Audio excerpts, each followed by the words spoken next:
Hi, this is Natalie Hoffman of FlyingFreeNow.com, and you're listening to the Flying Free Podcast, a support resource for women of faith looking for hope and healing from hidden emotional and spiritual abuse. Welcome to episode 55 of the Flying Free Podcast. Today I have with me Megan Parocha, and we are going to be talking about parenting. Parenting children who've been traumatized by divorce and abuse and other related things, as well as what it's like as a parent who is dealing with your own trauma to be parenting children who have their trauma and all the different triggers that this involves. So Megan is the perfect person to talk to about this because she has a master's in clinical social work. She's got a certificates in trauma-focused CBT, understanding addiction, school social work, and mediation. Megan wrote most of her graduate-level papers on the dynamics of abuse, and she received an award in social justice in graduate school for her protection order case, Changing Colorado State Law to Protect Survivors. Megan is also on the board of directors for Give Her Wings, one of my favorite nonprofits, which provides financial scholarships to women and children who have left an abuser. Megan volunteers in policy meetings with Violence Free Colorado to continue working on changing state law to protect survivors of IPV. Megan recently started her own nonprofit, which we're going to talk about towards the end of the show, called Survivors United Network, which aims to provide free community-based peer support group meetings for survivors of domestic violence. Megan is a proud mother of a wonderful and brave daughter and enjoys distance running and playing with her dog. Let's meet Megan. Megan, welcome to the Flying Free Podcast. Thank you so much for giving us some of your time and sharing some of your expertise with us. Oh, thank you so much, Natalie. I'm very excited. So we were talking before we started recording, and I just thought, man, we have to record this because this is what you know about and what you've done your research on. And I really think that you're going to have a lot of good things to share with us. But I've recently decided to write a book on parenting, basically post-abuse, although I hate to say that, and I'm not going to I don't know how I'm going to frame that in the book, because the problem with parenting even after you get out of your abusive relationship is that your kids are, especially if you have kids that are underage, they're still more than likely dealing with the abuse because they're involved in their dad's still involved in their lives. Yes. And then you're also having to co-parent with that person. And so you're getting re-triggered. Your kids have been traumatized, so their trauma is triggering your trauma, and it just can be a huge, huge mess. And so I put a little question on my Facebook page asking people to tell me what their greatest pain points were or what they really wanted help with the most. And I just got bazillions of responses. So I realized this is a huge issue that needs to be addressed. I don't really think there's anybody out there that's addressing parenting from this perspective. I've looked and I don't really see anything out there that's significant. Right. And so anyway, why don't you tell us what you think about that and what your the research that you've done into the work that you've done in this area?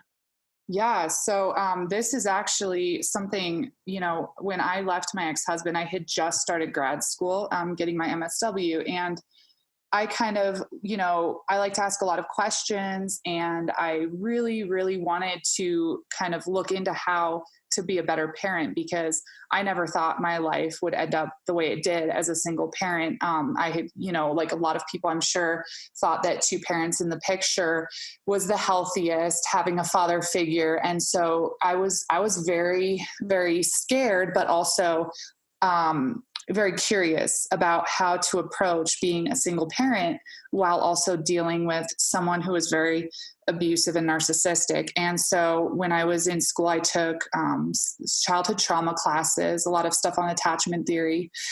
And I learned a lot. I really learned a lot. And I also saw a therapist myself. And I think one of the biggest things when you're dealing with all this trauma, the trauma of the divorce, the trauma of facing what happened to you, you start realizing that some of that pain carries onto your children. And, people tend to either feel angry, sad, or you repress it. And I remember asking my therapist, I was like, after getting divorced, I almost felt empty. Like I just didn't know who I was, what I wanted to do anymore. I didn't know how to give my daughter the attention that she needed because I wasn't completely happy inside. And so one of the things I really worked on was finding, who I was again. I started doing yoga. I started running, did a lot of things that my ex-husband didn't really let me do. He was very controlling, didn't give me the time to do those kind of things. And so one of the things that my therapist always told me was you have to be very, very present with your children. And I think we live in a time with, social media, phones, just having your phone or computer within your eyesight, within your vision, reduces your empathetic responses by 60%. So being, surrounded by all of this, we're not fully present with our children. And then you compound that with trying to get divorced, with, the constant abuse that follows leaving an abuser through the family court and all of that.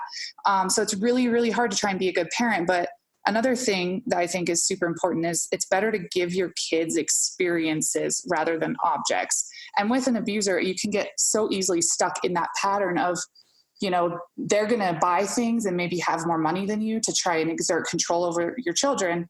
And you don't want to get caught in that trap. It shouldn't be about who bought what, who gave them this, that. Like buying stuff does not demonstrate real empathy, real love to your children. And what I learned in this research that I kind of did and all the books I've read on attachment theory is you can't ever give your children enough love. And by that, I mean present empathy, giving them experiences, taking them out hiking, swimming, giving them your full attention, letting them be completely creative and play and do art and all of these things that typically, people who might be more controlling and abusive, they don't like that. They don't like the messes. They don't like the kind of it might seem to them chaotic, but it's actually what children need to thrive and grow and learn, explore the environment, who they are. For example, my ex-husband, he didn't really even like to go outside. Like while we were together, he never wanted to go to the park. He never wanted to take my daughter to the beach because he didn't like sand. But just, being able to give your children those experiences are so healthy. And it leads to much more kind of expansion in the brain. So and it's so hard because you're up against someone who kind of keeps you stuck in this thing of buying stuff. Probably not all narcissists do this, but a lot of abusers use money and objects for control. And so, it was really hard for me because my daughter would go see her dad and he'd buy her absolutely everything she wanted. But she was only there for like several weeks, a year. And then I feel like the bad guy saying, no, we don't need that, but it's our responsibility as parents to teach our children emotional intelligence. We have to teach them empathy. We have to teach them, what matters. And so, it feels really difficult sometimes to have to say no or explain to your children, like, I prefer to give you these experiences this time rather than buying you like 2 million LOL surprises that you don't really need or play with constantly. Right. So I think that's a big part of parenting after divorcing someone who's abusive, is just being confident, learning how to come back to being confident with yourself and just enjoy the time you have with your kids, because that's precious. It's, it goes by so quickly, as everyone says, and even faster when you're going through all of this trauma. And, and I was very lucky getting the opportunity to go to grad school and have this time with my daughter. But, it really is, parents can teach children, most personality disorders are learned behaviors, and most abusers have a personality disorder because the key sign of abuse is a lack of empathy. And the key sign of narcissistic personality disorder is a lack of empathy. So that's why I keep referring to narcissism in this. But I think that what can happen is these kind of family cycles of abuse, they're called a cycle. They pass down generations, because what ends up happening is one parent causes a trauma because they were traumatized or for whatever reason. And then we'll talk in terms of the mom. The mom comes to the rescue, feels bad, wants to make things right, buys their kids everything they want, tries to make them happy by getting them what they want or telling them that they're better than everyone else or special. And that can create another narcissist. And so, there's a lot of research. Narcissism or abusive personalities can be a combination of kids being spoiled, given too much, and also any sort of trauma before the age of 5 can be part of it, but not always.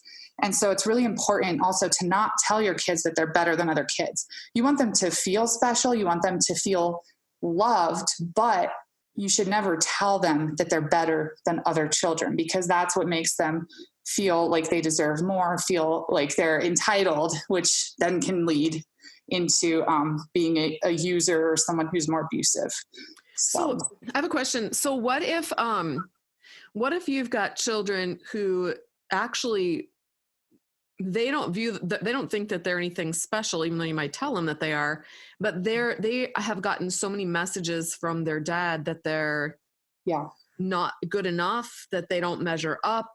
Like they're so super critical. Their dad's super critical of them. So then they come home and they just feel like sometimes they'll even say things like, I just want to die. I just want to die. I hate myself. I will never get anything right. They'll repeat these messages to themselves. And then you as a mother, and literally they'll be having meltdowns in front of you, and you as your mother are wondering, okay, so how do I deal with that? That's a very good question. It's very, very common.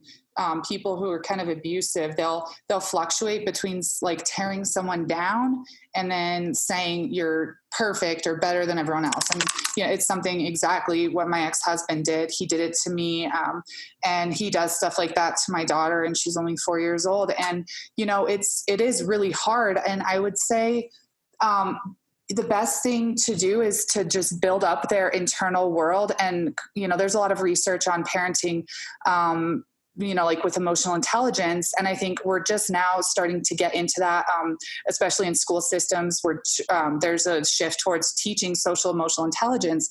And so you should really comment on not objectifying, like not saying, say your kid does an art project and you say, that's amazing, that art is beautiful. It's better to comment on, you worked so hard to do that, and comment on their strengths, like and then question them, say, do you think that's true, what your dad says? And then point out times where it's not true, because narcissistic thinking or abusive thinking is very black and white. It's like all good or all bad.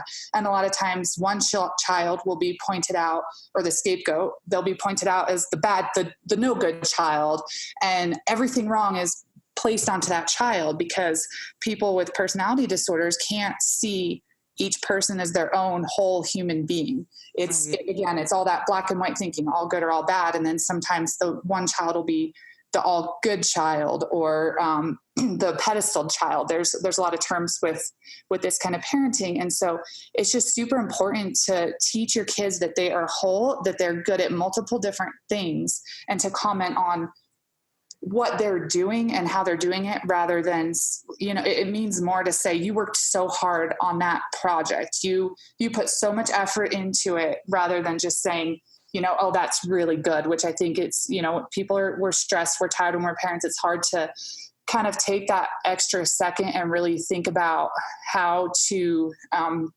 talk to your children in a way that builds their emotional intelligence, their empathy. And so again, with those situations with parents who, tear them down and just tell them that they're awful, you have to just challenge it and constantly say, like, this is not what I see. Look at what you've done. Look at this. Look at, these situations where, you've done great things and you've achieved things, or whatever it is. You just keep challenging that. And, eventually your kids are going to feel that they're going to know. It might take time, but eventually I think if you're able to kind of maintain your own inner peace and just balance and not get caught up into the reactions and emotional responses, that's kind of the best way to approach those situations, because what the narcissist wants is they want you to get angry. They want you to react. They want to create this chaos because that's how they maintain their control. And it's so hard when they do it to your children. That's the hardest, right? It tears at your heart, Yep. I was going to recommend a book here. While you're talking about emotional intelligence, and it's a book by John Gottman called Raising an Emotionally Intelligent Child. I think that's what it's called. Have you heard of that? I have that. Yes. Yeah. It's a great book. Yes. Yeah. So for anyone who's listening and you want some more information on that, and that book is really helpful for you too. It's, it shows you, for me, when I started shifting my thinking from the Growing Kids God's Way method of raising children to the research that's been done about raising children and learning all of the ways that I was raised, and how that affected my life and the scars it left on me. And then how I have a large family, 9 kids, but I raised the first 4 or 5 differently than I've been raising the last 4. And because I've done a lot of research and I've done my own shifting in my own life. But one of the biggest things I realized is that I needed to change myself and my own thinking in these things before I could work on these things with my kids. And so it was a lot of personal work for me, just deprogramming from a lot of the propaganda that I had been fed my whole life about God, but also about parenting and what makes a good kid and what doesn't. And the whole idea that if your kids are good, then that means you're good, so associating your identity with how your kids, turn out. Right. So anyway, it's been very freeing in my own life, and it's been really healthy for my older kids, to be able to live their lives, because they're older now, they're adults, to live their lives and know that they can come back to me and they can make mistakes, and they're not going to have me give them a lecture or try to control what they do or try to, poo-poo their choices. Yeah, I don't agree with their choices. I wouldn't do them, but I'm trying to come at them now from the perspective of, I really want you to I want you to take care of yourself. So always think before you make a choice, is this going to be a choice that is caring for my body, caring for my mind, caring for my spirit, caring for my future? And try to get them from, to shift into, because we've been taught that, well, that's so selfish to think about yourself. But no, that's actually, if we're healthy, then we're going to have healthy relationships and create a healthy environment around us. So. Well, and that's 100% correct. I mean, we all grow up with, and a lot of it's modeling. So much behavior is modeled and learned. Because that's how you see your parents, you see, how other people behave. And that's exactly right. And a lot of, I grew up, with my mom stayed home. And so you kind of have these perceptions that you have to do things a certain way based on how you were raised. And a lot of times, you just have to recognize what gives you, I feel like I'm a better parent when I have some time to myself and when I go work. And then I come home and I have a lot more energy to just sit down and be present with my daughter. And I think there's a lot of shame, especially with being a mother in society of it's never enough. We're expected to work and cook and parent and do all of these things without, and I think that's a whole shift that we need to make in culture, and our whole culture and society is that women are better parents when they're taking care of themselves, when they're, their cup is filled up, right? You can only fill up another's cup when yours is full. Exactly. And I was like you, I had such a hard time after, I was working full time right around when I left my ex-husband, and I came home to live with my family. And, I had such a hard time just taking time for myself. I didn't even know how to do that, because you're just constantly going, and it's so, so important to kind of,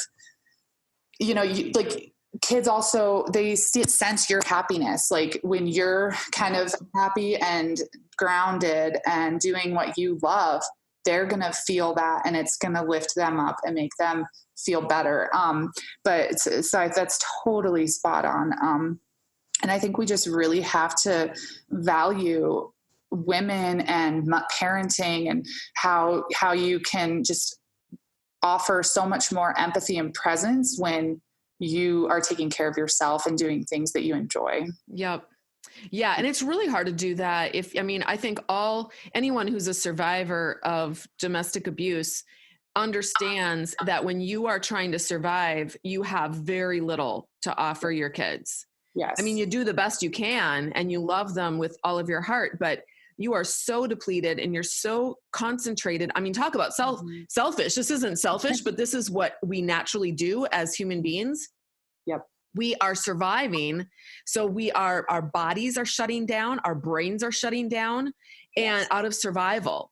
And right. that is, the Christian world says, oh, it's so selfish to take care of yourself. No, it's actually selfish not to take care of yourself. Because when you're not taking care of yourself, you have nothing to give to other people. Just like you said, your cup's empty, you have nothing to spill over. Exactly. So I want to go a different direction. I know one of the biggest things that people are mentioning is they're feeling so out of control because they're abusive, either husband or ex-husband. And by the way, I want to remind listeners, this is a podcast for women. So if you're a man who's listening, you can switch out. Believe me, we know that women are abusive. We've both experienced that in our families of origin. So it is possible that if you're listening and you are a male survivor, you just switch out just switch the genders. Okay. And it all applies to you as well. But, so for those of you who are dealing with ex-husbands or even husbands who are bad talking you behind your back, so the kids are coming home and they'll be saying things like, daddy said you stole this, or daddy said you lied, or daddy said you're a bad mom, or just daddy said you're sleeping with somebody, or just all kinds of crazy lies that these kids are coming back with. And you don't want to, we've been told, oh, you have to be careful not to badmouth your spouse or your ex because, he could take you to court for that. And yet they seem to get away with that with you. How do do you have any ideas for, as a parent, how you navigate that with your child so that your child understands the truth, but you don't have to necessarily say your dad's a freaking liar and blah, blah, blah, blah, blah.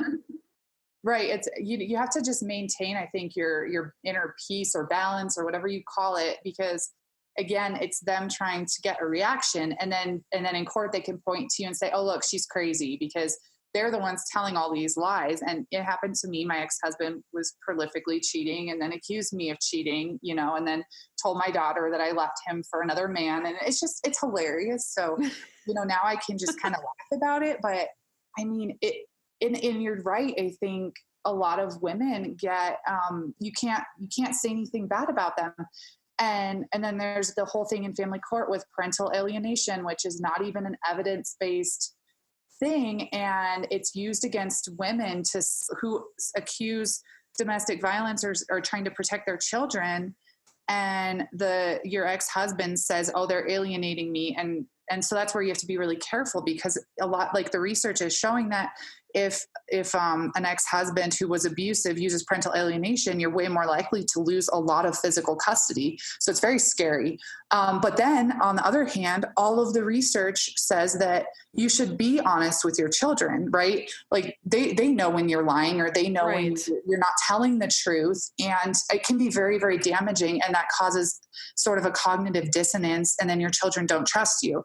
And so I've researched a lot of this too, because I didn't know how to approach the topic of domestic violence with my daughter, because she was only a year old. And I was like, well, she probably doesn't remember anything, but the brain does remember the trauma. If they've heard or seen anything, and even if it was only against the mother or the father, the children were there, they in some way felt it, and it does impact the brain. And, there's a lot of play therapists out there. I would say we tried the play therapy thing, and it helped so much, just being able to go with your child and talk about the emotions. You want to do it at their level. And so I would say it's important to kind of do your own research and find out how to talk to your kids about it, because you really do, and like it, and you want to do it in a way that you're just saying, this is what happened. This is my experience. And this other person has a different experience, without accusing them, because you don't want to get caught in that game or their constant chaos, because it's not healthy. But you do want to be honest with your children and say, this is what happened, so that they don't grow up with this like alternate reality, and this cognitive dissonance. Right. And it's so hard to navigate that. And unfortunately, so many court systems just are not trained on this. And it's actually something that's, a lot of, in Colorado at least, we're working on a lot of that, but it's unfortunately, you can get in trouble. And so you have to be limited, I think, in what you say, but you want to validate the feelings. That's the most important. And you want to be able to talk about it in a way that's their age appropriate. But so again, I would suggest, looking up, there's a lot of research on like attachment theory and how to talk to your children about domestic violence. And then another thing that kind of makes me think of this is, our society with parenting, a lot of times we like to tell kids how to feel. Like, say they fall. So this is something my dad did. Whenever I fell, he would make a joke and say, "Oh, did you hurt the ground?"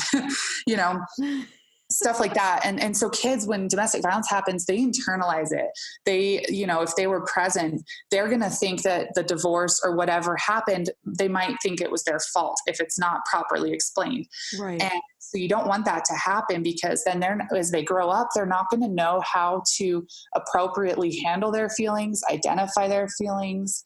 And that could lead into either being a target for another abuser if they don't know how to properly own their own feelings and say to other people, hold other people accountable for how they made them feel. And so I think it's super important, like even with just small things, paying attention to how children feel and validating that. Like if they fall on the ground and scrape their knee, instead of saying, "Oh, you made a mistake," or "Why did you run? That was your fault." It's really important to say, "Oh, that really hurt, didn't it? How does that feel?" Get them talking about their range of emotions, because being able to talk about all of your emotions is part of emotional intelligence. And that's part of how we grow and have healthy relationships. Right. Is this content resonating with you? I've written a book for women of faith in destructive relationships called Is It Me? Making Sense of Your Confusing Marriage, a Christian woman's guide to hidden emotional and spiritual abuse. You can read reviews and find out more about my book on Amazon.com.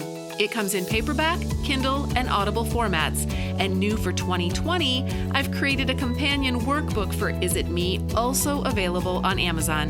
This workbook is like 11 power-packed therapy sessions to help you process through the important material you'll be learning from my book.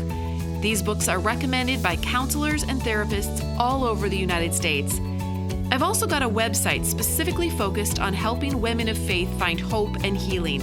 It's called flyingfreenow.com. I'll even give you the first chapter of my book and the first chapter of my companion workbook for free when you hop on my mailing list at the top of my website.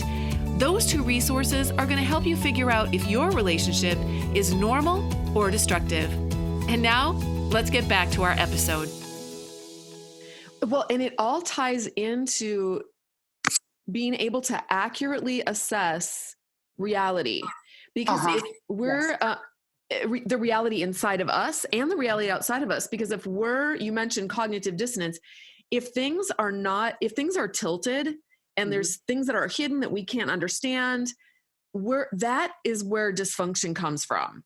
And and that's how we as survivors got so entangled in all the stuff. But when we start waking up and telling ourselves the truth, we start to see things more clearly, and then we can untangle a lot of the dysfunction. And one thing I think that helps kids and us too is articulating what is inside of them. Because I think a lot of kids know deep down Yeah, inside we do. Yes. something is not right here, but they don't ever have the opportunity unless we draw it out to Mhm. articulate it. And once they bring it out into the open, now you can look at it, you can see it, you can talk about it, and it's not as scary.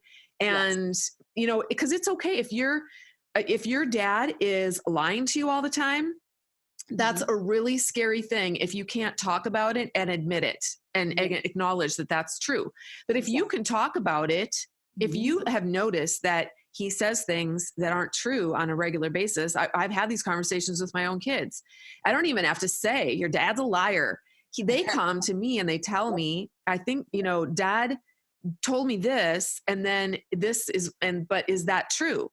And I'll say, Yep. well, what do you think? What's your experience? And then they articulate it, and then they end up coming to their own conclusion. I don't think that's true. They've all eventually come to their own conclusions that dad sometimes tells the truth Mhm. and dad sometimes lies. And so I know, and they've accepted that. They know that about their dad. They've accepted it. They still want to have a relationship with him, Mhm. but they have a relationship with him based on the reality that they know sometimes he's going to tell me the truth and sometimes he's not, and I'm probably never going to know for sure which is which, so I just need to be careful Yeah. around him. Yes, 100. It's exactly, my daughter's only 4 years old, and it's exactly the same kind of conversations we have. And you're 100% right. You have to you facilitate those conversations, but allow them to come to their own conclusions. You don't, it's very dangerous to tell your children people are, because it's not true. Even with people who are abusive, they're not always awful, right? They're not always bad. Right. Right. And so part of it is just, it's a lot of the research it talks about just learning how to manage your expectations, and that's what you're doing, is teaching your children, and questioning them, like, what is your experience of them? How do you feel when you're around them? And pointing out these kind of inconsistencies in behavior, in their honesty, everything. And I think it's just super important to help your kids heal, help them learn how to manage their own expectations, their own internal world, and their emotions, so that they can, be better equipped to handle the situations when they're with their father or whoever the abusive parent was. And also as they grow into adults and see relationships or have their own relationships, and they can better, assess based on based on the validation they feel about their own internal world, if you're able to give them that and help them, pay attention to their feelings and validate them. That's the biggest part, because, even with domestic violence, there's a lot of just chaos. Even the person who's abusive feels bad at points, and there's just a lot of feelings involved, and it's just important to teach your kids that their feelings matter and that they're important in this situation. Yep. Okay, before we go, I'd like you to share with the listeners about the work that you do and the nonprofit that you recently started, and tell us just about what your life is like now. Yeah. So right now, I just graduated with my MSW, Master's in Social Work, and I did a lot of my research on trauma and abusive relationships. I probably wrote most of my grad school papers on domestic violence and family court, all of this. And so I met a woman 3 years ago, and she kind of helped me with absolutely everything. We used to meet for coffee, and so she would help me with applying to housing and all of this stuff, because as you're going through the divorce, you're just in this constant reaction trigger mode, and it's hard to just sit down and do stuff for yourself, right, and take care of yourself. And so we kind of had this idea 3 years ago. We were like, man, we really need to kind of start something where women can all get together, share their stories, feel validated, and have like a mentor who walks with them in this and helps them get resources. Because a lot of times so many women just can't, they don't have the capacity to ask for help or apply to resources, whatever it is. So we just started this nonprofit. It's called Survivors United Network. And we actually had our first meeting last night. It was amazing. I cried, and there were 4 women there, and we shared our stories. And I think it's just so important to have a community of women who've gone through this, who can meet up in person. And because part of it is there's so much, like, society just doesn't want to talk about it still. And even like with family members or other friends, if they don't understand, they're not going to know how to best help you recover or validate what you're going through. And so we're really working on that kind of like groundwork. We're going to be starting another group in Centennial Church. We want to have some groups in churches where kind of like Alcoholics Anonymous, where people meet anonymously and talk about their stories of domestic violence, because part of the healing is just being able to share your story and feel heard and feel validated and not feel like you're crazy or like what's happening to you is your fault. Right. And so, and a lot of the research on the brain and addiction is that the domestic violence relationship causes the same oxytocin release as a lot of addictions. Because you're kind of stuck in this cycle of being treated horribly, that the one little piece of time where your abuser is nice, you get addicted to that, and you keep hoping that good moment's going to come back, you know. Yes. And you just get stuck in that cycle, and it is addictive. And so we just want to offer groups where women can just feel validated, supported, and taken care of, and then hopefully grow that so that you know, you can have a mentor who helps you in court or helps you with all of these things that you need help with when you try and leave someone abusive. And so we have women in 8 different states who are interested in starting up one of these groups. I've put together kind of just guidelines and surveys for the groups.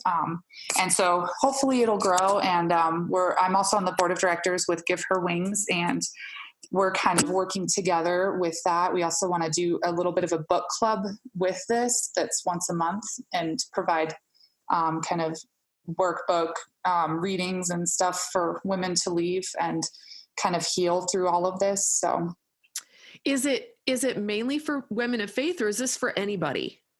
So it's kind of growing in 2 different ways. So I'm working right now with a church in Colorado, and we're going to kind of develop this program for specifically women of faith, but we also want to offer it to anybody. And there's going to be groups that are going to be able to meet up and use kind of whatever our guidelines and all of that are, if they want to host something, kind of like how Alcoholics Anonymous has started. So yeah, we're really, really hoping that this can grow and turn into something that can help a lot of women. That sounds absolutely incredible. I'm super excited about that. And I don't know if I knew that you were on the board of directors with Give Her Wings, but Give Her Wings is someone that is an organization that I've supported for a few years and love that organization. So, yeah. Well, I did hear about you through Megan Cox, so yeah. I guess that makes sense. Right? Well, okay. Thank you. I just want to thank you so much for being willing to come on the Flying Free podcast. And also just to let listeners know that Megan has agreed to do an expert workshop within the Flying Free Sisterhood private group. So if you want to learn more about that group, we bring in a different expert every month, and you have access to all of the past experts that we've brought in when you join. And you can find out more by going to joinflyingfree.com. And that's it. Fly free.